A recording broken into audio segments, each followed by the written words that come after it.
Getting up in the dark at 3 a.m. on a cold English morning was agony. I hated it. Never could seem to eat that early with a nervous stomach, so the fighter pilot's breakfast of coffee and a cigarette was standard. Then we'd head on over to the mission briefing to find out exactly where we were going and how many German fighters we could expect. After picking up helmet, chute, Mae West, and other equipment, we'd head out to the line. All of this would have been a horrible experience if it weren't for that wonderful P-51. When you got in the Mustang, it felt like you just strapped the wings on.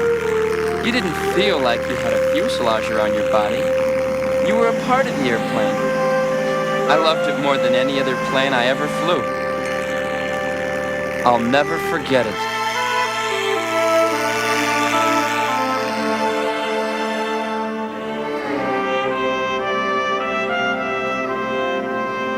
The North American P-51 Mustang, everybody's idea of a fighter plane.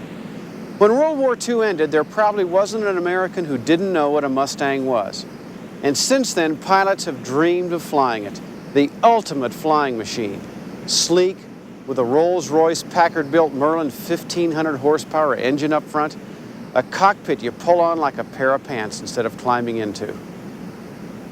When England was looking for fighters in 1940, it came with a shopping list to U.S. manufacturers. Happy with North American Aviation's Harvard trainers, the British ordered a new fighter from the company, which they named the Mustang, powered by an Allison engine. It was faster than anything else at low level. When the Rolls Merlin high-altitude engine was grafted onto the airframe, the finest all-around fighter of the war came into being, able to range deep into enemy territory and still handle enemy fighters. Without it, the 8th Air Force bomber campaign, which was almost stopped in 1943 by the Luftwaffe, would not have been able to carry on. Pilots knew they had a thoroughbred on their hands when they started flying this wild, spirited pony of the Old West. The last military Mustangs weren't retired until 1983, when the Dominican Republic sold theirs into the Civil Warbird market.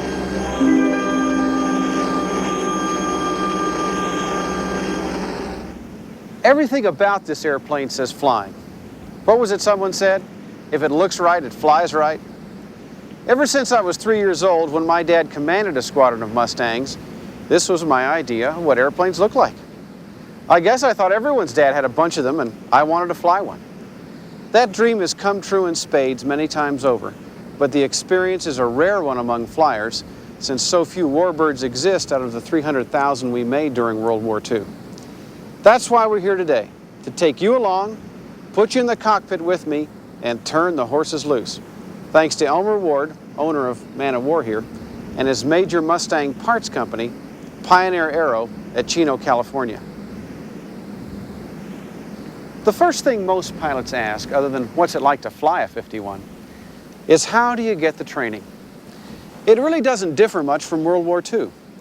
Get a good amount of time in tail-wheel type aircraft, such as the PT-17 Stearman, then as much as possible in the AT-6 Advanced Trainer, particularly a few hours from the back seat to get used to the lack of visibility forward on the ground. Once you can fly a T-6, you can fly any of the fighters, if you heed the second requirement. Memorize the pilot's operating handbook. Pilots who try to shortcut the handbook tell some sad tales. Whenever I'm away from the P-51 for a while, I get the handbook out the night before I'm supposed to fly, and I read it through. It's quite a surprise to find some things I'd forgotten. At 400 miles an hour, you can't afford to forget very much. There are also some fine dual-control Mustangs available for transition training, and these really help add safety to the process. The first thing we can do is jump up on the wing and check the cockpit to make sure battery, generator, and magneto switches are off and controls unlocked.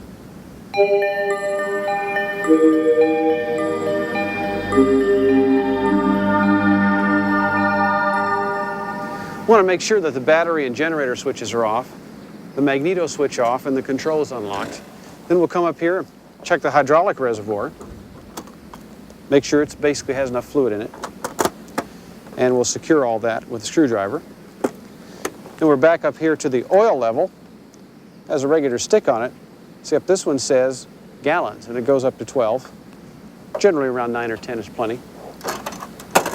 Then we're back up to the front for the coolant levels. And there are two coolant levels basically. You're checking the intercooler level at this point, and then up at the front of the nose we check the general coolant in gallons. We should be all set. Off the left wing of the trailing edge, we'll continue the pre-flight by checking the fuel gas cap to make sure it's secure, and also we check visually for the fuel level. Get the cap secured back on. Check the flaps for security and a little bit of freedom of movement. The flap actuating rod is at the base of the flap. We certainly want to check that. Walk over to the aileron, check for freedom of movement, and that the aileron gap seal is installed and fitting properly. This gives a great deal of effectiveness to the aileron. We don't want to fly without one. Onto the front of the airplane in the pre-flight, we want to check the gear strut here. Make sure we have 3.5 inches of inflation. Check the security of the landing gear fairing doors, the downlock pins, condition of the landing light, hydraulic actuators for leaks also from coolant pipes, general condition of the inside of the wheel well. These big fairing doors, which go up and down and streamline the airplane when the wheels go up. I want to check the inside of the intake scoop for the radiator and the oil radiators. And also, when we're here, we go ahead and drain a little bit of fuel out of the fuel tank sumps to make sure there's no water in there. Up to the front of the airplane now, we want to check on the exhaust stacks, and basically you tinkle them with a screwdriver. If one of them thunks, then it's cracked. And that tells you you're going to have to replace it. Up here to the front, we want to check the carburetor air scoop. Any creatures that might have crawled in during the night, you just want to make sure all this is clear for intake for the carburetor. General condition of the propeller, movement, security, and leading edge of the blades for nicks and things like that. Then down into the wheel well here on the right side, and the main thing here is the accumulator pressure on the hydraulic reservoir. It has to be at least 400 pounds of pressure.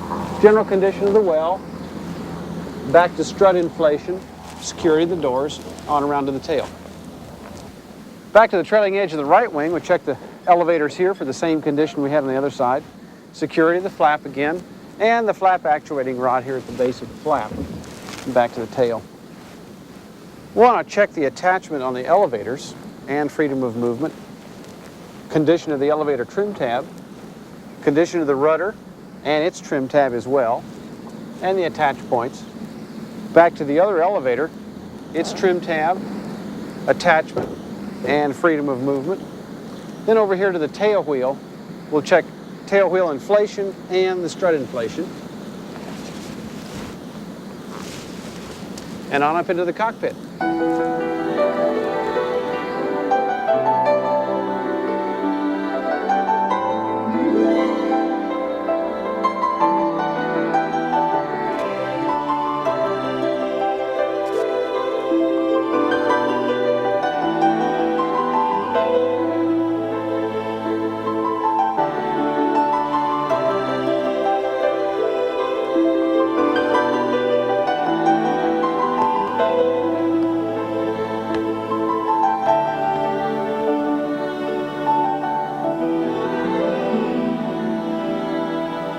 I love the Mustang cockpit. Everything is easily within reach. It's organized for the pilot. Simple, really. And it's a lot like the T6. All the more reason to go master a T6 before you come out to fly a Mustang. Let's do the before start checklist. We'll go through that left to right. Flaps up. Carburetor ram air. Carburetor heat in normal. Coolant doors open and in manual. Rudder trim 6 degrees right. Aileron trim 0, elevator trim 0, throttle cracked 1 inch, mixture and idle cut off, propeller full forward, throttle friction set, magnetos off, supercharger in low, fuel set on the left tank because the carburetor return line puts about 10 gallons an hour back into the left tank when you fly, And the fairing door release in. Ready for start. The only thing to watch for on startup is overpriming, which can cause a very exciting exhaust stack fire. In other words, too much fuel gets in the prime system and the exhaust fills up with raw gas, and all of a sudden the flames start coming out of there. The only thing you can do when that happens is keep it cranking, and it'll eventually start. It's just an over fuel problem, or too much gas in the system, too rich is what you'd call it. And that way it'll draw the flames back in the engine, it'll start up eventually. If you don't, of course, then you just have fire all over the place. So you keep it cranking. Ready? My adrenaline's pumping. Every time I fiddle with the switches, I get my adrenaline up, so here we go. Battery and generator on. Fuel boost pump on. Check fuel pressure, right up to normal. And how a Mustang pilot is expected to start one of these things without four hands, I never know, but we're going to give her a good try. Engage the starter, and we'll go 6 blades. Here we go.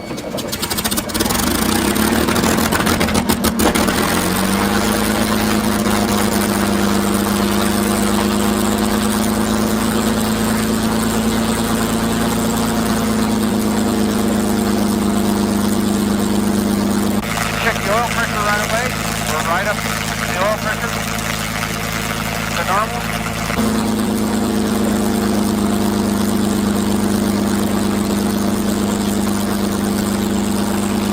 Smell and sound. I tell you, that's half the excitement of flying one of these things. You smell the burn oil and hear that burlap popping. Now we'll close the canopy and get some of this noise staying on the outside. See how much different that sounds once you do that? Of course, once you start to take off, it's a little bit different. But right now we're isolated. We've got everything running. Everything's in the green. You've got to watch the oil temperature a bit, because on a cold day it can shoot way up and you have too much oil pressure, so you let it idle a bit to warm the oil up.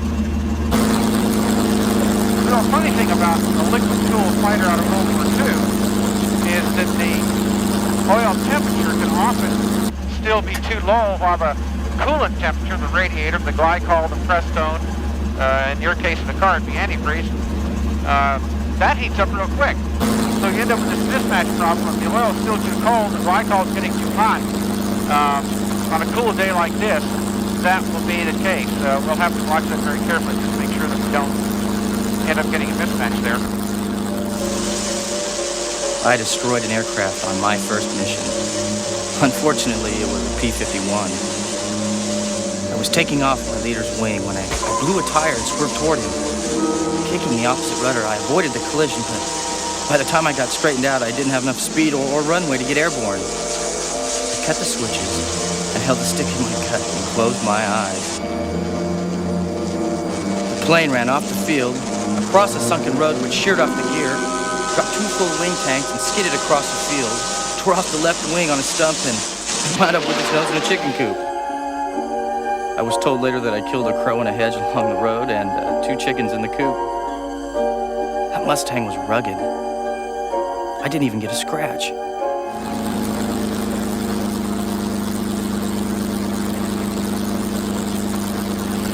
Clear of the earth. Let go of the brakes. She starts rolling. Tap the brake a little bit. The great thing about the Mustang is it was blessed with ingenious tail wheel steering. It is a system that was very much unlike most other World War II fighters. You pull the stick in your stomach and the tail wheel steering engages and the thing just steers beautifully. You push it forward, it unlocks the tail wheel, and you can go full swivel for tight maneuvering. So you don't need very much brake in this. You can just push the runway, out from the runway a bit, get the steering engaged, and it is a wonderful thing. Taxiing is a different in a tailwheel airplane, in a tailwheel fighter, but particularly the tailwheel fighter, because the nose sticks way up out front. You can't see. You cannot see what's in front of you. So you've got to continually S-turn down the taxiway to see what you're looking at. And you get the nose out of the way, look out the side, take a look. Yep, that looks clear. Then you can't go off the taxiway, so you come back the other way and look out this side. And It sort of looks like a drone weave, but it's got its purpose to it, and it's something you have to do. If you don't do it, you're gonna hit something sometime. We've seen fighters chew up airplanes. We saw T-6 once chew up a Cessna 150. It just took the tail right off. Hardly hurt the T-6, but it sure did chew up the 150.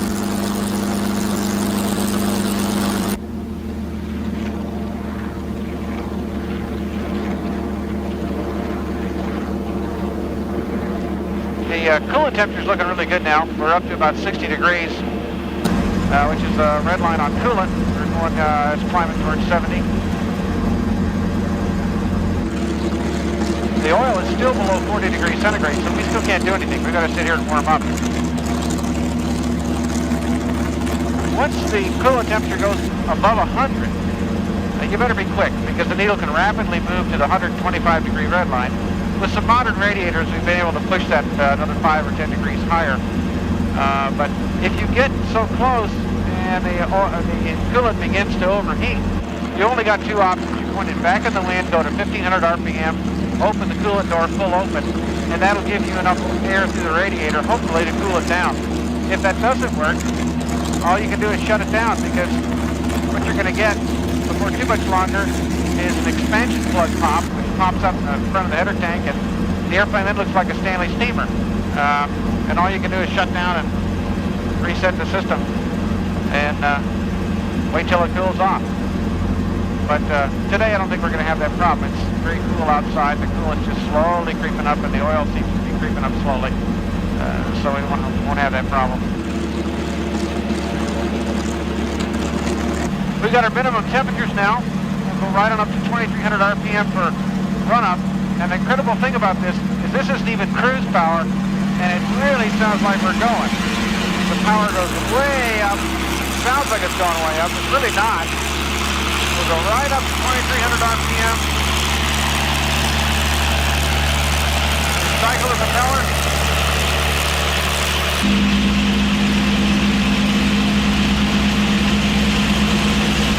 Cycle it again. Get warm oil up in the dome. Check the magnetos. Right. Both. Left. Both. They're in limit. Everything looks in the green. Bring the power right on back. But that's just an engine run-up. That's not full power in the airplane. It always surprises a new Mustang pilot to do that, because it sounds like the world's coming to an end. It's really not. Go through the before takeoff checklist. Harness locked. Boost pump on. Altimeter set, canopy locked. Oil door we'll put into automatic. We'll leave the coolant door in manual, full open. Trim set. A fuel selector on the left main, mainly because the carburetor feeds about 10 gallons an hour back into the left tank. It's a vent overflow, and if you have it on the right tank and forget, leave it and take off, you will vent the fuel out. So you can actually lose gas and not know you're doing it, just because it's venting the extra overflow out. Then you double check something very important, and that's the last thing here, other than rechecking the boost pump being on, is throttle friction set. I remember the first time I ever took off with the throttle friction loose. I came up on the power, everything was looking good, I got airborne and let go of it to bring the gear up, and I reached out for the gear handles and the throttle drifted back to about 20 inches. I thought I'd lost the engine. I thought I was going to go in. I came back on the power, brought it back up, and then I finally found out what it was. Well, you can't let go of the throttle until you get enough altitude to lose the power, reset the friction, and bring the power back up so it stays set. So you want to double check that every time. Well, there's nothing left to do but fly, so let's get some permission to take off, and all this adrenaline bouncing around inside, we better fly. So I can get rid of some of it. And here comes the real decision-making point, because to tell you the truth, you either like flying single-seat fighters or you don't. And it's not everybody's cup of tea. You're in here by yourself with thousands of horsepower. It's an older airplane. It's a fighter pilot environment where you make all the decisions.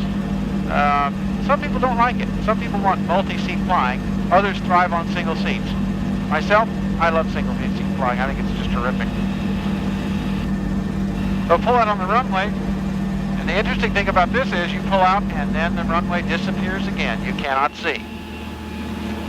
So the key is to keep your feet moving on takeoff. Don't let the tail fly up too soon. Otherwise, that big gyroscope out front does make a difference. Here we go, up on the power.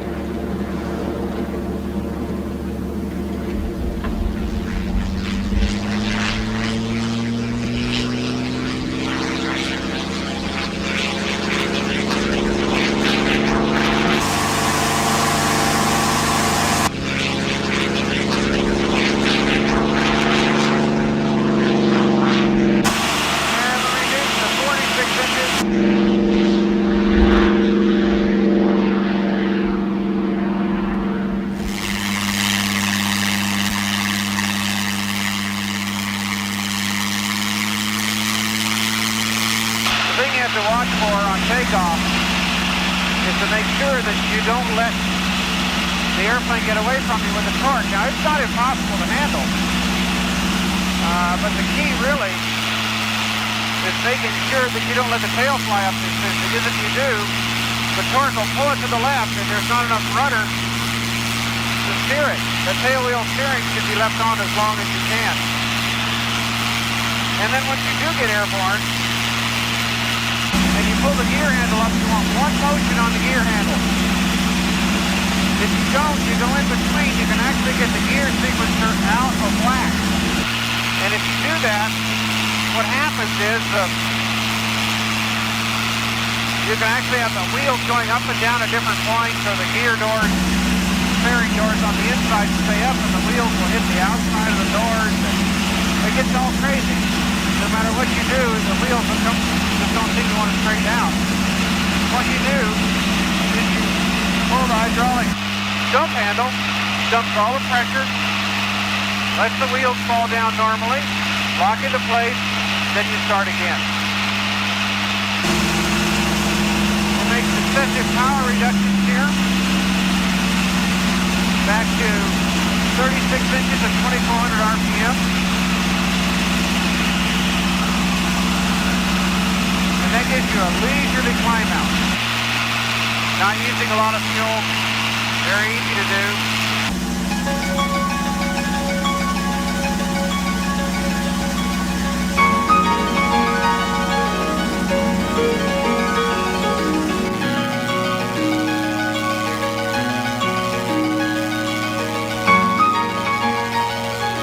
You can see we just got absolutely wonderful visibility out of this airplane. You can look around, the canopy is just incredible. It's not like a normal airplane, or particularly an airliner, because you're able to see out of this airplane. You can turn around, look back, look in either direction. It's absolutely fantastic.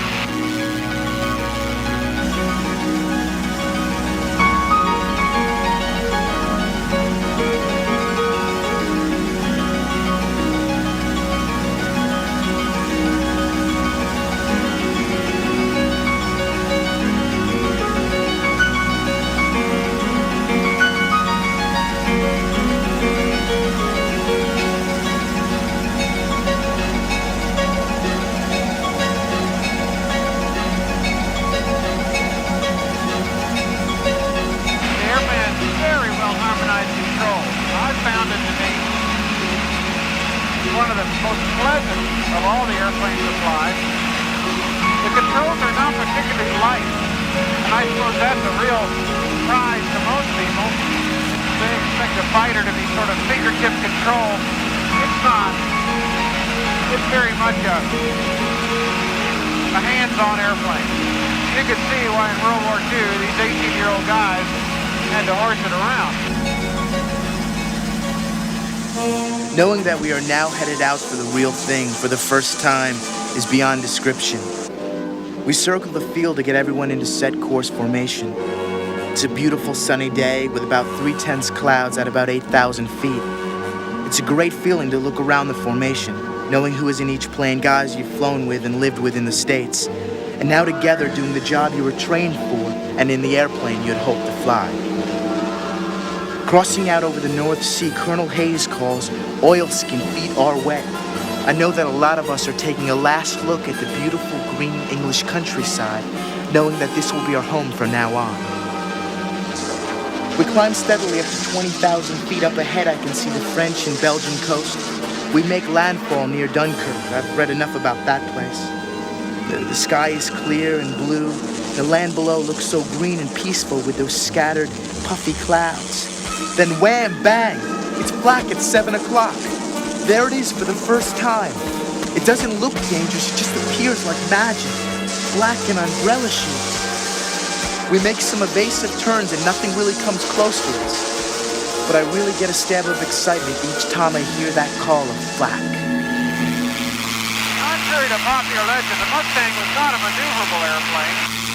It was fine, but it was not a Spitfire. It was not a very light airplane. It had to fly 600 miles into Germany, and quite often it was a compromise. But the airplane is very smooth and very, very positive. It is not a difficult airplane to fly, and the controls are not excessively stiff. It's more like flying a Rolls Royce than a Maserati. That's about the only way I know to describe it. There's a great deal of difference. One is very skittish and one's very smooth. And I'd say, of all the airplanes, the Mustang is probably the Rolls Royce of the bunch. It's the Cadillac. The other airplanes that give similar feel are the P-47 and Corsair, and those with a R2800 engine, probably the smoothest engine ever built. The Merlin is a little more noisy, has a little more vibration. V12, surprisingly, is not run as smooth as a 18-cylinder radial, but it's still a delightful engine and a wonderful thing to fly.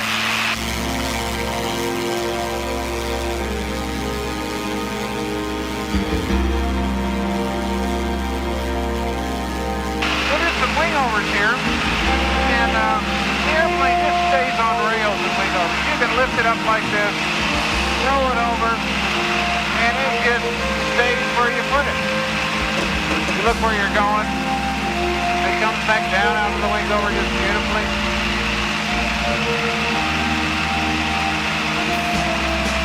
Reverses direction beautifully. And you build up a little steam. Let her come back down, wings level, up over on the other side. It does effortless wingovers. It does no problem at all. It'll come back down out of the sky. It'll get going downhill pretty quick too. Because you've got a lot of power and a lot of weight. You have to be careful. You can also high-speed stall. The laminar flow wing is a high-speed wing, and this is where guys get into trouble with the airplane as well. They'll tend often to yank on it too hard, and the airplane will do a snap roll and spin out on the guy. And if you're at low level, it'll kill you. Just spin into the ground. You've got to train people how to handle a high-speed wing. And that sense is a little bit like a jet fighter, but it doesn't have as much warning. In World War II, these airplanes were notorious for giving you no warning at a stall.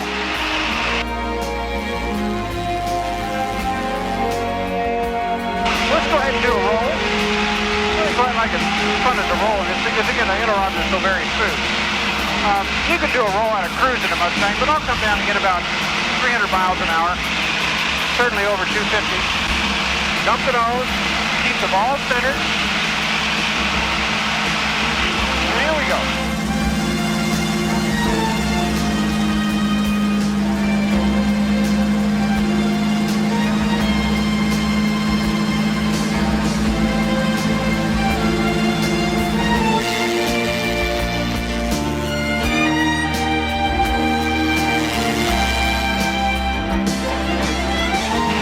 The loop is not a difficult thing to do in a Mustang.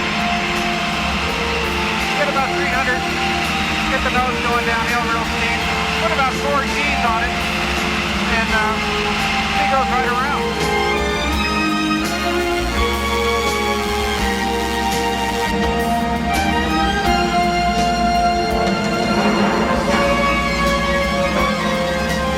You don't want to move too hard over the top, because if you do, the airplane will snap. So ease off of the pressure a little, let it drift over, compensate for torque a little, and down she comes. That's a beautiful thing. And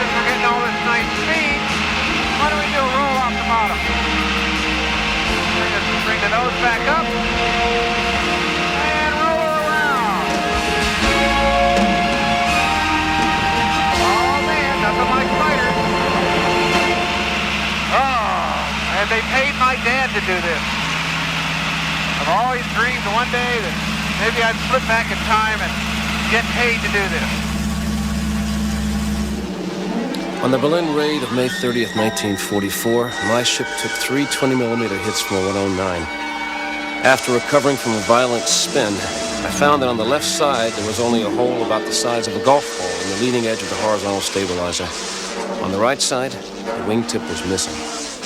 With the extra drag from the damaged wing, plus normal torque from the prop, I had to apply full left aileron trim and fly with the stick as far to the left as it would go. When I got back a little altitude and things settled down, I let go of the stick to see what would happen. Before I could blink, the ship did the most vicious snap roll I ever experienced. I brought her in, wheels down, without incident. As I taxied back, everyone was looking, surprisingly not at the wing, but at the tail. When I stopped at my hard stand, I found out why. All the movable surface of the left horizontal stabilizer was gone. The leading edge with the hole in it was practically all that was left. The third 20mm shell that hit the ship was the scariest. That 109 was swinging from left to right while it was firing. The first one took the stabilizer. The third hit the wing and made it spin. When he fired the second one, he was dead astern. It left a 2-foot crease along the fuselage, directly below the right side of the cockpit, and did not detonate.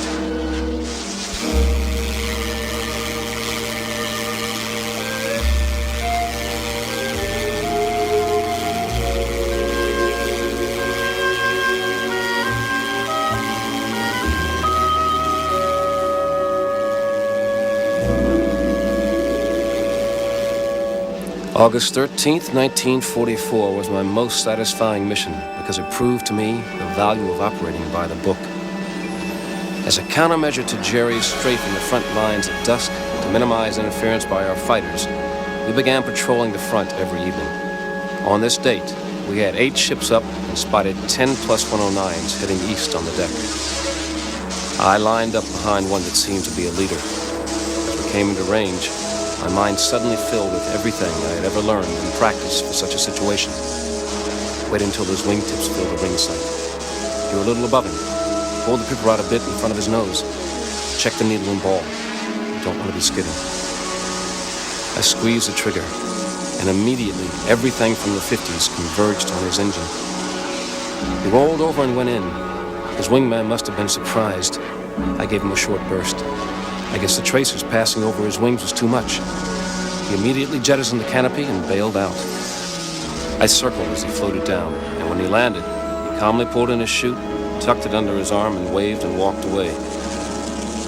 The 8 of us destroyed 8 and damaged 3. The best day the squadron ever had.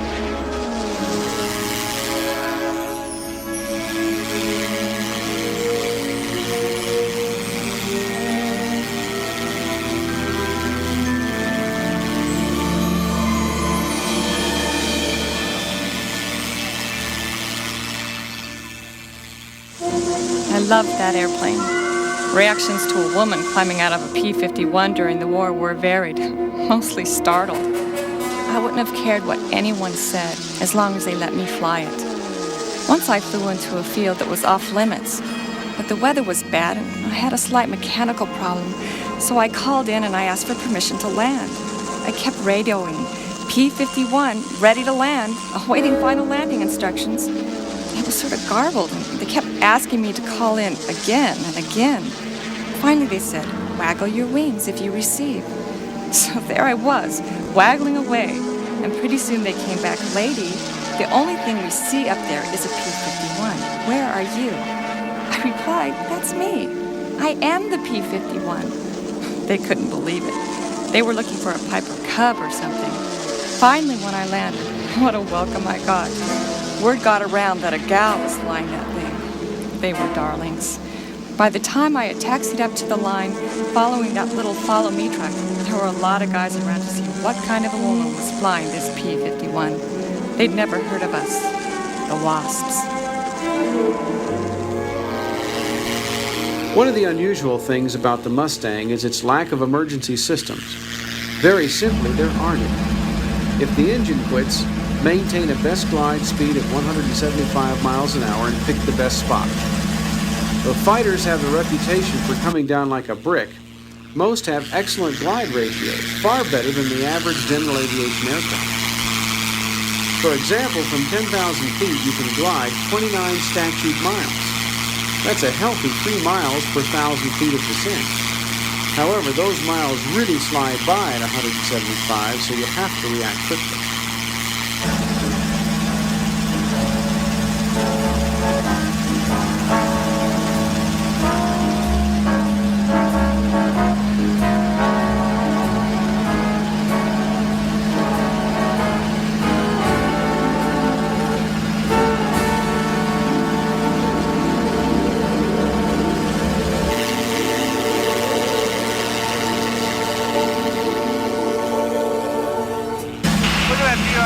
There's nothing like the view out of a fighter. And we're heading back to the airport now. Looking right down the nose is a thrilling sight, but you get kind of captured by that. This airplane will go 300 miles an hour just with the nose slightly down. So you have to pre-plan your descents into an airport. If you don't plan long ahead of time what you're going to do, you're going to come by the airport 300 miles an hour way too high. You can't land. So it's a pre-planning airplane. It's a fighter plane. It is not your regular, everyday, go have lunch at a regular airport airplane. The flaps can be used as air brakes, but you really don't want to have to be using flaps all the time if you can help it. We're going to make a 360-degree overhead approach, standard military approach. And what that allows us to do is come into the airport at about 250 miles an hour, and if we lose an engine, we'll make the runway. It's a very safe approach. And we'll report initial, and then do the brake over the airport.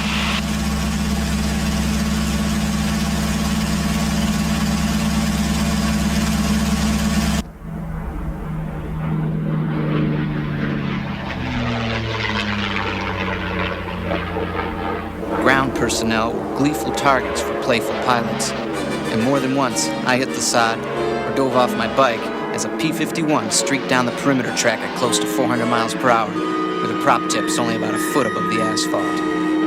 I remember once, as we got up and were dusting ourselves off, someone said, "Good God, did you notice?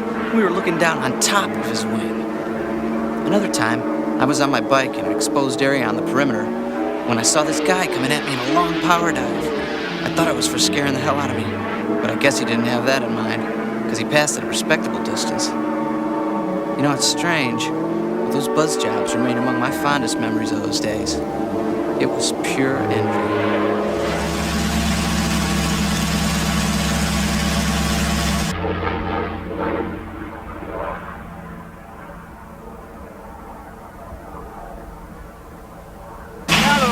Checklist. Fuel on the fullest tank. Boost pump on. Mixture in normal or run. Prop at 2,700 RPM.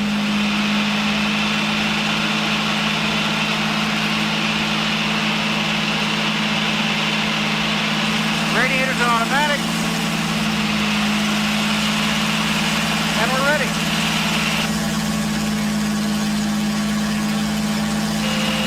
Looking good. Coming down below 170 miles an hour. Another notch of flap. Lower the gear with one positive push on the handle. 3 green. Coming down below 150 miles an hour, we'll start our base turn. Looking good. Keep it curving around to the runway. We're bleeding below 130 now. And line it up on the numbers. Everything looks real healthy. Double check 3 degrees. Full flap. But I generally like to make a tail wheel low or a three-point landing, just because the airplane can do it. Most people wheel land them. It is easier to wheel land, but a three-point landing requires a little bit more experience. But the airplane does quit flying, and you get that wonderful tail wheel steering right on the ground when you need it. Now we're down to 120, approaching the numbers. We want about 100 when we come over, 100 to 90 miles an hour, something like that. Here we go.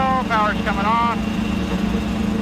And right down to the runway, and pull the power off, and she's on. And just, it's a wonderful handling airplane. Tail wheel steering is on, and it's really not hard. The airplane decelerates quite well. The steering is really effortless in a Mustang. Everybody will tell you that the tail wheel steering in a Mustang is its heart as far as handling.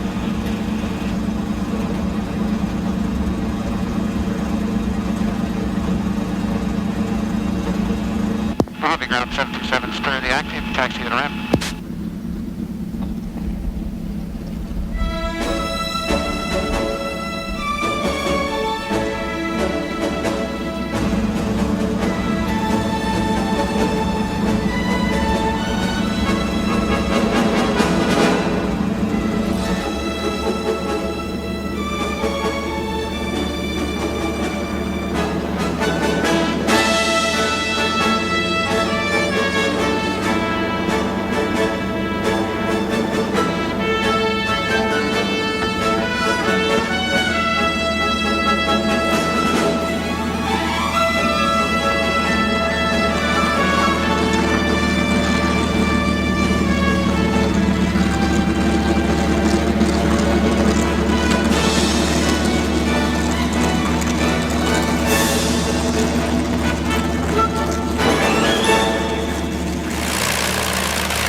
Flying fighters is one of those dreams people have when they think about life's ultimate experiences.